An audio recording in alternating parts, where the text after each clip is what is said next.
Hey guys, Clean Sarah here. This video is going to cover the menu manipulation used in the Any% and Heroic Any% speedruns of Fable Anniversary on PC.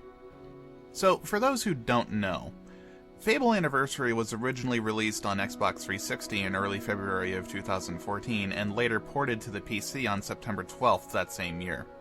Some might know that there wasn't originally any mouse support for the in-game menus, as the developers opted to include modding support instead for some silly reason. Fast forward to today, and we have mouse support for the in-game menus, but something was probably never tested and managed to slip through unnoticed.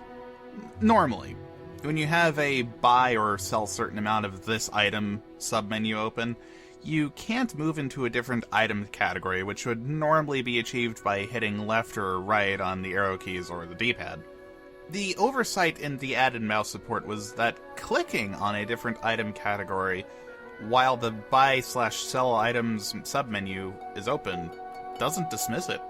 This means if you have, for example, 214 green apples and only one wedding ring, you can have the sell all 214 option from the green apples instead be applied to the wedding ring, thereby making the game think you're selling the trader 214 wedding rings if you select that option.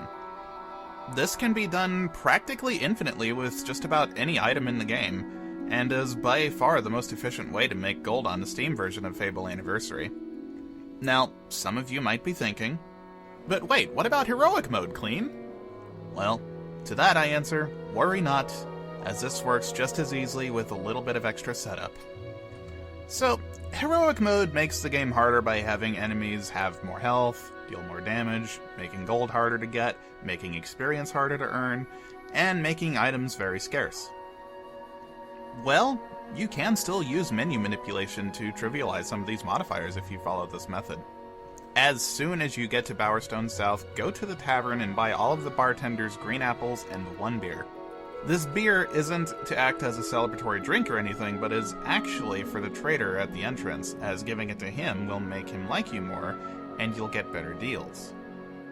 So since one of the other difficulty adding changes to Heroic is the removal of resurrection files, we need to make our seed money a little more differently. We'll want to buy the trader's green apples as well, and then trick the game into selling about 30 health and will potions. We'll want to keep buying back one will potion and selling 30 again until the trader has about 120 will potions, where we'll buy those as well as the wedding ring. Then, just as before, you can make wedding rings by selling them, or you can buy them back from the trader and resell them until you're happy with your gold count. Now, the reason I call this glitch menu manipulation is because it can be used for more than just trading. It can also be used in the experience spending menu. Say, for instance, you want that extra level of physique, or are just shy of that last rank of accuracy. Well, you can absolutely get it, as long as you can afford a rank up in another attribute of the same experience type. Using the same method as with the trader, you can force the game into giving you more rank in an attribute you currently don't have the required experience for. Bear in mind, however, that this can send your general experience into a negative value. This means you'll need at least that much extra of an experience type to upgrade anything else in that experience school, or you can simply reacquire the general experience needed to come back into the positive. This can be done with spells, but can be iffy at times, and can only work for the first spell in the magic school, either Inflame for attack, Force Push for surround, or Physical Shield for physical, which can actually bypass the alignment requirement. I hope this video helps people understand what I mean when I say menu manipulation, and helps my speedruns make a little more sense. If anything wasn't made clear, let me know in the comments down below, as I'm always happy to answer questions. Thanks for watching.